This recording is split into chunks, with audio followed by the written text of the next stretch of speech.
1절 말씀에 보니까 이스라엘은 열매 맺는 무성한 포도나무라 이랬습니다. 그러니까 이스라엘은 지금 뭐라 그래, 무슨 말인가요? 이게 먹고 살만했다 이런 뜻이에요. 사람들이 보통 이 먹고 살만하면은 이제 그때부터가 문제가 생기기 시작한다 그러죠. 뒤도 안 돌아보고 앞을 향해서 이렇게 열심히 살아온 우리들에게 참 힘든 얘기입니다. 근데 이게 현실이에요. 뭔가 이렇게 참 고생 많이 하면서 즐거움이 오기 시작했는데 이게 문제가 생기기 시작했어요. 그것이 영적인 문제든 간에 혹은 육적인 문제든 그런 문제가 생겼다. 그래서 우리는 쉬지 말고 기도하고 항상 주님께 붙어 있어야 된다는 이런 게 있습니다. 오늘은 다시 여호와를 찾자라는 제목으로 말씀을 나누겠습니다. 하여간 인생 살려면은 이 하나님과 인생을 잘 연결하면서 살아야 되는데 그렇게 이스라엘 백성들이 여러 모양으로 시도를 했지만은 번번이 실패하고 오직 선지서를 통해서 메시아 예수 그리스도가 와야 그런 모든 일들이 성취된다라고 하는 말씀만 남기고 예언서들은 끊임없이 이 백성들의 연약한 부분과 또 부족한 부분들을 회복시키려고 노력한 것을 알 수가 있습니다.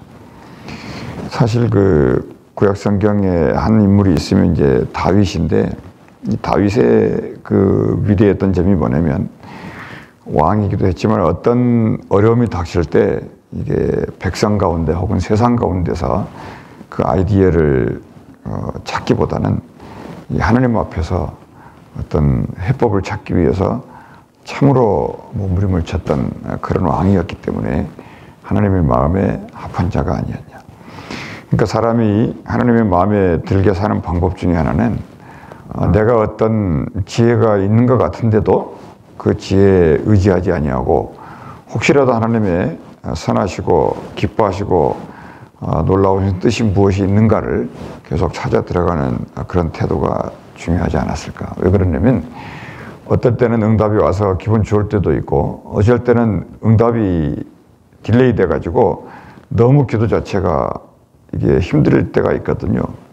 그러니까 똑같은 것 같아요. 인생이나 신앙이나 이렇게 롤러코스터를 이렇게 타다가 이스라엘 백성들 가운데 그 롤러코스터를 타다가 결국 이제 망했던 얘기고, 그 과정에서 믿음을 가진 사람들은 메시아를 만났다, 이런 얘기가 아닌가 싶어요. 그래서 우리의 삶의 방식은 예수님이 하신 말씀을 늘 기억해야 되는데, 너희는 먼저 그의 나라와 그의 의를 구하라. 이렇게 백성들을 만들려고 하시는 것이 하나님의 뜻이에요. 이게 여호와를 찾으라 이런 뜻이고, 근데 그 나머지, 그러니까 여호와 너희는 먼저 그 나라와 그 의를 구하는 이런 신앙 방식, 이런 생활 태도가 이게 셋업이 되기만 하면 그 나머지를 더해준다 이거거든요. 이것을 바꿀 수가 없어요. 그러니까 하나님도 고집이라면 좀 그런데 확실한 하나님의 뜻은 뭐냐면 너희는 먼저 그의 나라와 그의 의를 구하라. 그러니까 이스라엘 백성들의 많은 연약한 부분 때문에 하나님의 처방법도 여호와를 찾으라, 내게 돌아오라, 이것을 하나님은 먼저 하신다는 거예요. 물론 가만히 앉아 계시면서 내게 와라 이런 게 아니라 하나님도 정신없이 움직이시면서 이 백성들을 자기 자신에게 돌아오게 만드는 일에 여러 모양으로 헌신했던 것은 부정할 수가 없는 것입니다. 그러니까 우리가 반석 위에 어떻게 하면은 우리 인생을 세울까, 이런 생각을 늘 하는데요. 그 비법이 성경이 주는 것은 두 가지예요. 하나는 성령으로 되든지, 또 다른 하나는 뭐냐면 엄청난 고난을 지난 후에 되든지, 둘 중에 하나예요. 그러니까 방금 얘기했던 것은 율법을 통해서 하나님을 만나는 방법이고, 첫 번째 얘기했던 것은 예수 그리스도를 통해서 하나님을 만나는 방법이다.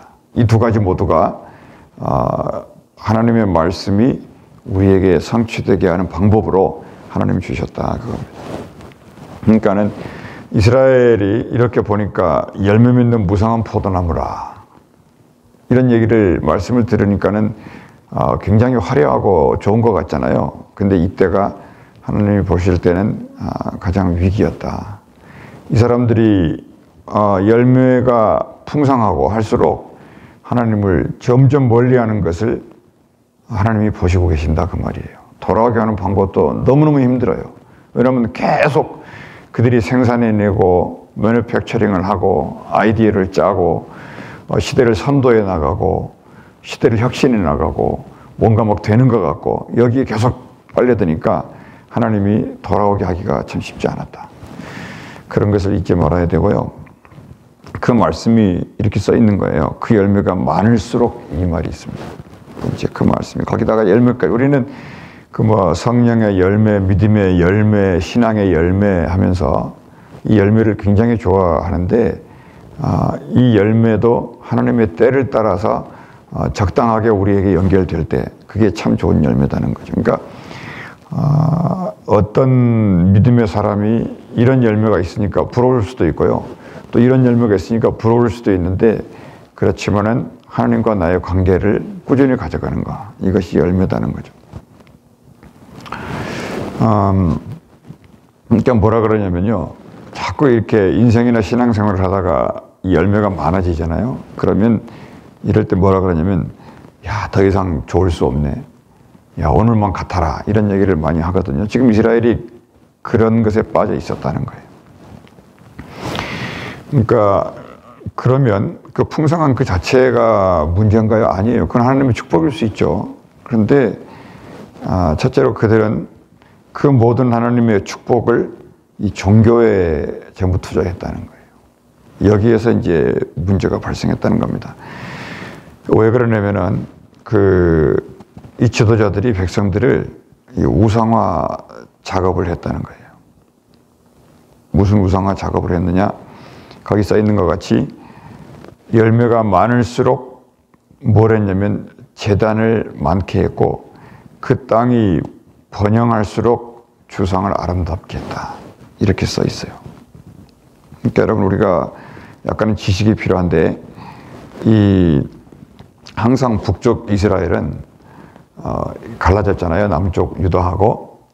그러니까 하나님의 그러니까 본래의 성전은 하나님이 율법은 시온에서 주의 말씀은 예루살렘에서 그런 말이 있듯이 그 남유다에다가 하나님의 수도고 하나님의 집이고 거기가 하나님의 성전이에요.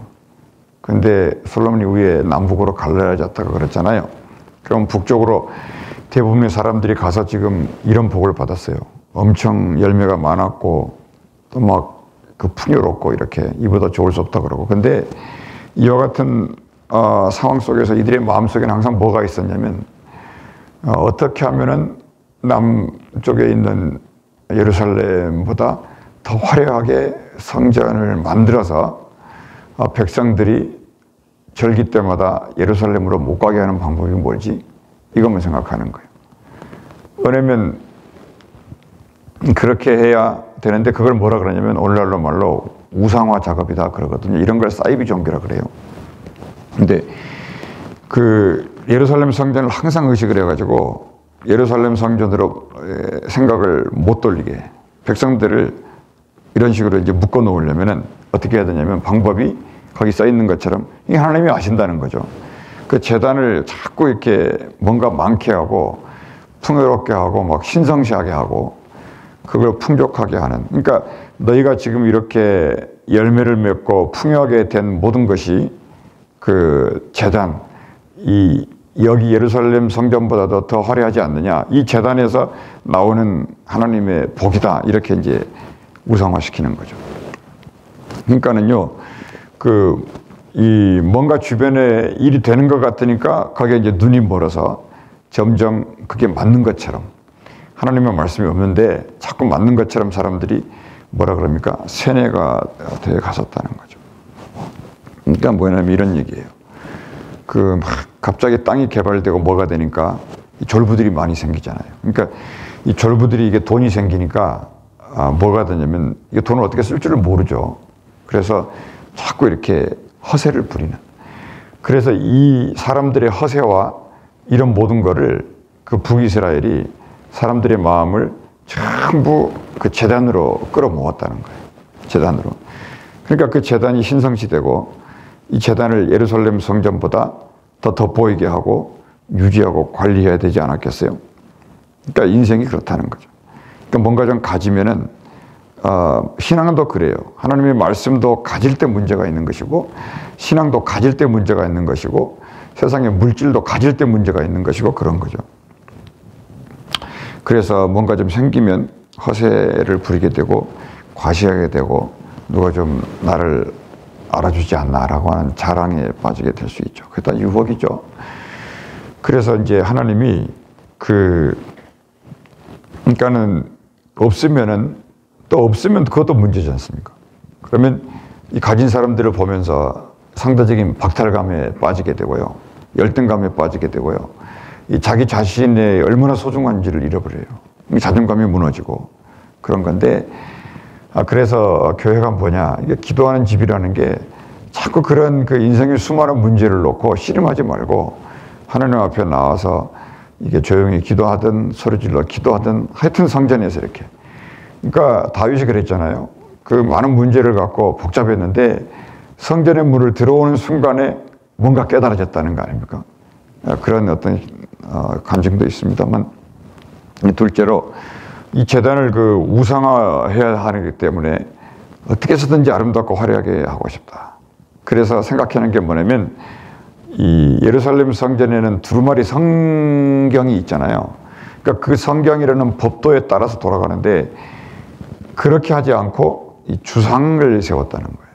거기다가 주상, 즉 신상하게 보이는 7 기둥을 이렇게 세워놓고 그것들이 모두 이제 신전이거든요. 이건 하나님의 집이다. 이거 신전이다. 그러니까 그걸 성전 이제 이 성경에서는 신당이다 이렇게 많이 부르는데 이 신당이 나중에는 이 문제는 이것이 이 사람 속에 있다는 거예요. 그러니까 사람 속에 백성들을 우상화해야 되겠다. 성전을 신당 제단을 화려하게 꾸며놓고 이 사람들을 전부 불러들이고 예루살렘 성전으로 못 가게 하겠다는 이 마음이 먼저 있었다는 거예요. 그러니까 탐욕이나 탐심이나 이 물욕이 이 사람 속에 있었다는 이거죠. 그러니까 사도 바울이 우상이 뭐냐? 탐심이다 이렇게 말하지 않았었습니까? 그러니까 우리가요 살다 보면은 이 진짜냐 가짜냐를 이렇게 구분해 볼 때 이 가짜는 이게 알아보는데 많은 시간이 안 걸립니다.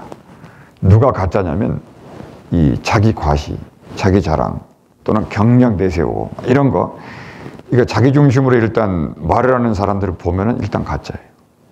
근데 그럼 겸손한 사람은 가짜가 아니냐? 근데 대체적으로 보면은 이게 하나님을 이렇게 앞으로 앞세워 놓고 이 자기의 어떤 그 약점을 뒤로 가리는 이런 경우가 많이 있잖아요.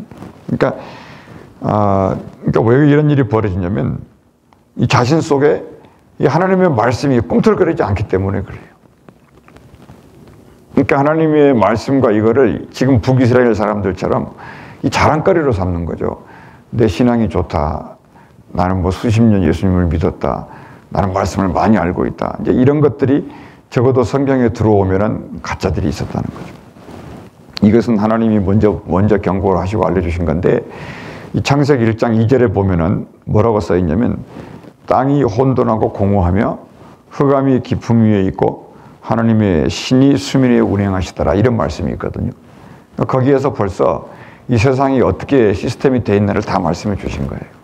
그러니까 땅이라는 것은 흙일 수도 있고 사람일 수도 있고 여러 가지 될 수 있는데 이거는 처음부터 혼돈하고 공허했다는 거거든요. 그러니까 인생이 너무너무 혼란스럽고 공허한데 이때 하나님이 손을 내밀어서 그들을 충만하게 하고 그들을 채워주고 하면 좋잖아요. 그런데 하나님의 신이 나타나시기 전에 뭐가 먼저 시스템이 되어 있냐면 흑암이 깊음 위에 있다는 거예요. 그러니까 이 혼돈하고 공허한 어떤 존재가 이렇게 있는데 이 존재를 앞에 두고 흑암이 먼저 와서 장하겠다는 거죠. 그래서 하나님이 그걸 해결하기 위해서 빛이 있으라 하심에 뭐가 있다? 빛이 있었다. 그러니까 빛이 비추니까 이 흑암이 전부 도망가게 되면서 하나님의 신이 공허하고 혼돈한 백성들을 채워주기 시작했다. 이렇게 되는 게 성경이고 그것이 최초의 예언 아니었습니까? 그러니까 여러분, 이 개인이든 교회든 세상이든 간에 문제가 뭐냐면 여기서부터 출발하는 거예요. 인생이 공허하고 혼돈하다는 거. 그러니까 북이스라엘 사람들이 예루살렘 성전을 포기하고 북이스라엘로 자기들 나라를 만들었을 때는 처음에는 굉장히 좋았고 또 풍요했고 부가 많았고 다 좋았어요.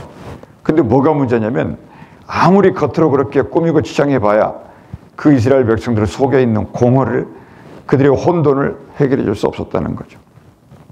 근데 인간들이 모여가지고 그 혼돈을 무기 삼아서 이 나라를 더 강하게 세워가는, 이게 인생들의 최고의 패착이었습니다. 그러니까 이걸 채운다고 지금 이 세상 돌아가는 게 전부 그렇잖아요. 인생의 이 공허 혼돈을 채워주면서 인생들을 끌고 가는, 이게 소위 세상의 리더들 아니겠어요? 그러니까 이게 이제 이런 겁니다. 이게 애들 그 놀 때 보면 있잖아요. 그 뭐부터 먼저 배우냐면 좋은 걸 먼저 배우는 경우가 있을지 몰라도 대체적으로 욕을 먼저 배워요. 그러니까 흑암이 먼저 달려온다는 거예요. 그리고 하나님의 신이 이제 그걸 해결하기 위해서 움직이기 시작한다. 그러니까 이 종교와 세상은 같은 것인데 언제든지 두 가지로 유지가 된다. 하나는 뭐냐면 물질의 복을 받아라. 항상 그 얘기를 먼저 해요. 물질의 복을 받아라. 그러니까 뭐냐면 물질의 복을 받지 않으면 이 축복을 받지 않는 것으로 우상이 되어 있는 거죠. 그러니까 누구라도 물질의 복을 받으면 수단 방법을 쓰지 않아서 돈을 벌면 그들이 신앙이 좋은 걸로 판단이 되는 그 시대를 참 지나왔는데, 그리고 또 뭐냐면 가장 좋은 걸 바쳐라. 이것이 또 하나의 우상이 되는 거예요. 그러니까 물질의 복을 받았으면 그거 하나님이 주신 거니까 가장 좋은 게 물질 아니겠냐. 그러니까 그걸 하나님께 바쳐라. 이런 식으로 이제 종교적인 우상화 작업에 들어갔던 거죠. 그러니까 하나님이 위에서 웃는 것이죠. 그러니까 이렇게 살다가 이제 인생들이 이제 엎어지게 되면 이제 하나님의 뜻이 아닌 줄 알고 그때 깨달으면서 이제 밖에 나가서 이제 땅을 치고 후회하고 그러는 겁니다. 자, 그래서 그렇게 된 원인이 뭐냐? 그걸 하나님이 이제 진단해 주시는데 그게 2절 말씀이에요. 한번 보실까요? 그들이 두 마음을 품었다. 이겁니다. 이 두 마음이라는 것 때문이에요. 이 두 마음이라는 것은 여러분 잘 아시지만은 마음이 디바이디드, 갈렸다는 거거든요. 그러니까 뭐냐면 이렇게 설명을 하면 어떨까요? 이 제1계명이 뭔가요?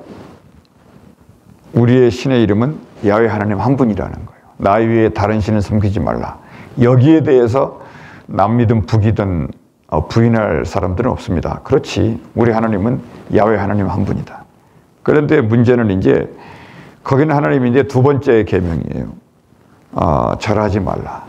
근데 남유다는 어쨌든 속이 어쨌든 간에 형식적으로라도 다른 신에게 절하지 않고 예루살렘 성전 앞에서 절을 해요. 근데 북이스라엘은 그게 없으니까 마음도 형식적으로도 안 돼 있지만은 실질적으로도 그 주상 앞에 절을 하게 되는 거죠. 이 주상이 뭘 상징한 거예요? 물질의 풍요를 상징했다는 거 아니에요? 그래서 제1계명과 제2계명이 지금 같이 있는 거예요. 무슨 얘기냐면 하나님을 섬기는데 또 한쪽으로는 물질의 우상이 같이 있는. 그러니까 이 두 가지 마음이 있다는 거죠, 이거. 이러니까 얼마나 힘들겠어요. 차라리 하나님이면 하나님, 물질이면 물질로 딱 갈라졌으면 편한데 이 두 가지가 같이 마음속에 있으니까 이게 사람 힘들게 만드는 거죠. 이거를 사도 바울이 오라 나는 공고한 자라 이렇게 말한 거예요. 그래서 하나님 이름으로 뭘 하는 겁니까? 이렇게 되니까 돈을 섬기는 거죠. 그래서 모든 말씀이, 모든 계명이 오직 1계명으로 이렇게 뚫려 있다는 게 그런 얘기고요. 그 다음에 2에서 10계명까지는 그럼 어떻게 되는 거냐? 여기 보셔서 알겠지만은 전부 어떻게 쓰냐면 자기들한테 유리한 대로 써먹어요.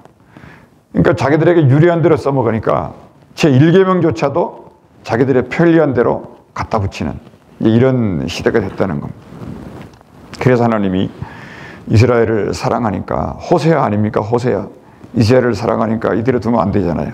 그래서 이제 구원해야 되니까 이대로 둬버리면 어떻게 되냐면 과거의 모든 신앙 유산들이 정말 쓰레기가 돼버려요. 이대로 둬버리면. 그리고 또 미래에도 남겨줄 게 아무것도 없어지고 하나님이 더 바빠진 거죠.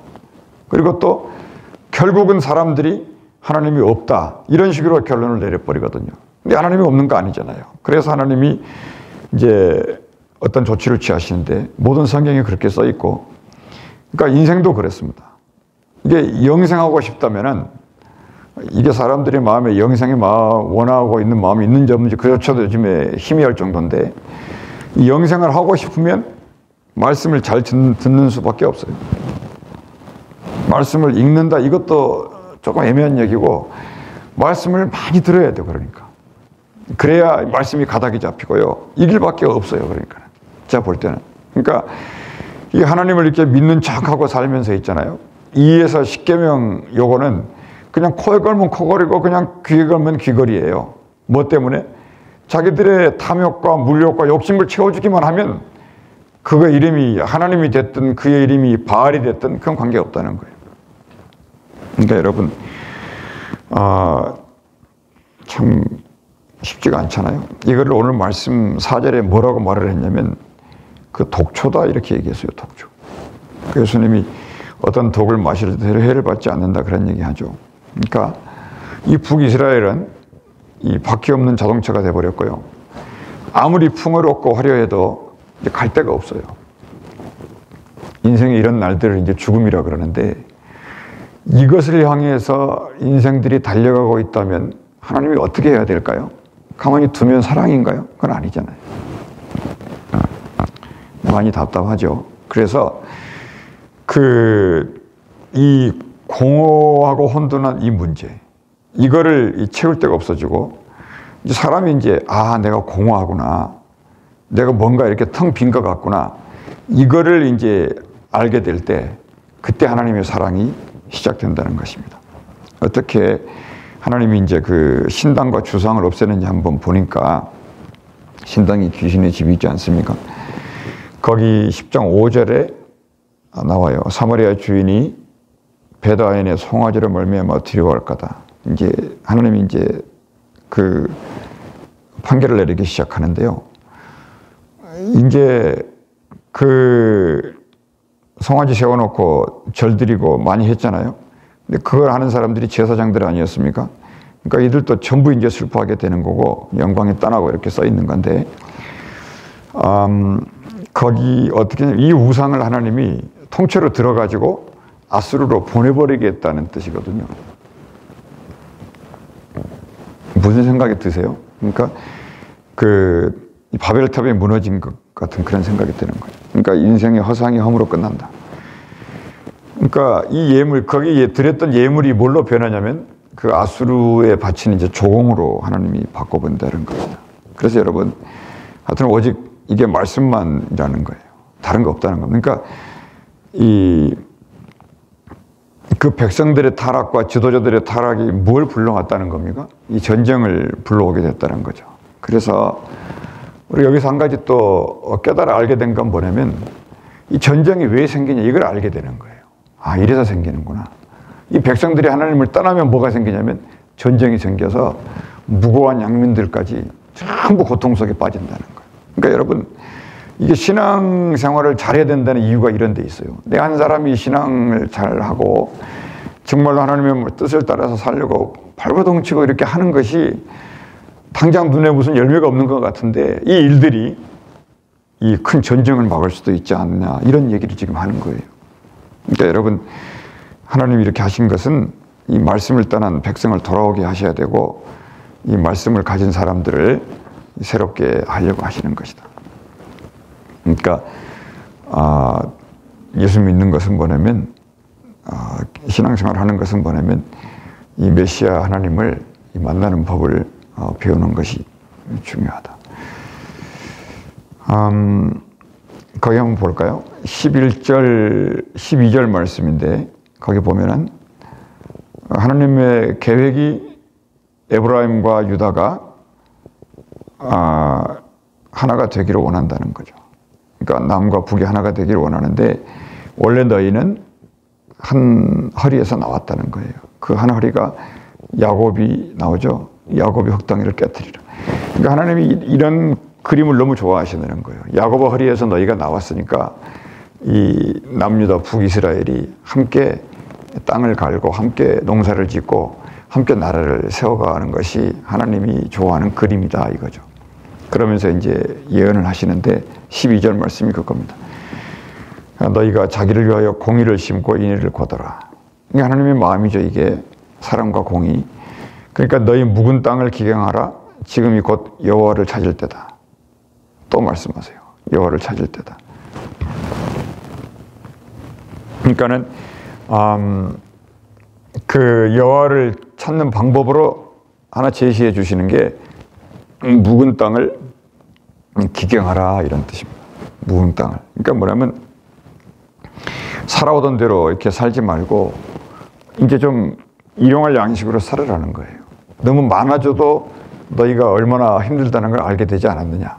또 너무 없어도 고통스럽다는 걸 알지 않았느냐. 그러니까 이제 좀 일용할 양식으로 이렇게 살으라고. 그래서 이제 사람들이 묵은 땅을 기경하라 그러니까 굉장히 노력을 하겠죠. 내 마음을 고쳐보기를 원하고 내 상태를 좀 좋은 방향으로 바꿔보기도 원하고 나도 좀 변화되고 싶고 하나님의 뜻대로 살고 싶고 이제 잠깐 이런 일이 벌어져요. 그런데 이 노력하고 순종하고 하는 건 좋은데 우리의 마음은요 항상 이전에 살아오던 방식이 내 뒷덜미를 자꾸 당긴다고요. 그거를 꺼내내는 방법이 없어요. 그러니까 앞으로 볼 때는 뭔가 막 묵은 땅을 기경한 것 같고 막 새로운 걸 향해서 나가는 것 같은데 그 뒤에 더 무거운 짐이 자기를 당기고 있다는 사실 때문에 너무 인생이 힘들다는 거거든요. 그러니까 해답이 뭐냐면 묵은 땅을 기경하라는 이 놀라운 말씀도 예수님을 만나야 된다는 거예요. 하나님의 말씀을 만날 때 이걸 기경할 수 있다는 예언으로 주신 것이지 노력은 하는 건 좋다 이거예요. 말씀을 붙들고 나아가는 건 좋다 이건데 그 말씀을 붙들고 나가는 너를 뒤에서 붙들고 있는 과거가 굉장히 힘이 세니까 그것을 물리쳐주는 이 악령을 물리쳐줄 수 있는 힘은 예수 메시아의 성령밖에 없다는 거예요. 근데 이 사실을 알고 뜨거운 마음으로 기도하면서 살아가자는 거죠. 근데 여러분 그 유다와 에브라임이 애굽의 허리에서 나왔기 때문에 하나님이 원하는 그림 요거 하나 그리고 또 이제 묵은 땅을 기경하고 여호와를 만나는 요거 두 개.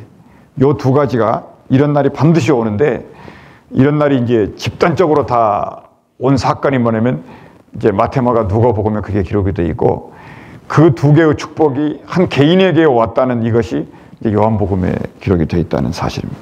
그러니까 여러분 성령이 움직일 때 같이 움직이는 사람을 전도자라 그럽니다. 그 전도자는 사람을 옳은 대로 인도하는 별과 같은 사람이다. 이런 말씀을 붙잡고 오늘도 기도하며 나갈 수 있기를 바랍니다. 기도하겠습니다. 은혜로우신 우리 아버지 하나님, 하나님의 말씀 앞에 감사드립니다. 우리가 묵은 땅을 기경하는 이 말씀을 놓치지 않고 주 오실 그날까지 주 만나는 그 순간까지 앞으로 계속해서 나아갈 수 있도록 우리에게 힘과 지혜를 허락하여 주시옵소서. 예수님 이름으로 기도합나이다. 아멘.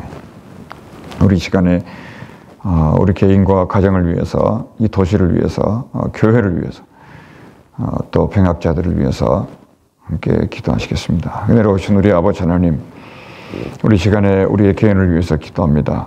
하나님의 말씀이 정말로 우리의 마음에 적용이 되도록 우리의 마음에 힘이 되도록 우리의 마음의 치료제가 될 수 있도록 주께서 함께하여 주옵소서. 울어도 슬퍼도 노력으로도 힘으로도 만날 수 없는 하나님의 일을 주 성령의 은혜로 만날 수 있도록 축복해 주시옵소서. 우리에게 아버지 하나님이 도시를 축복할 수 있도록 기도하게 하셨으니 감사합니다. 하나님의 이름으로 주의 성령으로 우리를 도와주시고 우리 교회를 복되게 하시고 이 어려운 상황 속에 있는 교회 앞에 우리가 어떤 노력을 해도 할 수 없음을 압니다. 어떤 힘을 써도 할 수 없음을 압니다. 그러니 하나님 앞에 모든 걸 맡길 때 주의 뜻 가운데 모든 일을 인도해 주시옵소서. 사람의 뜻은 앞서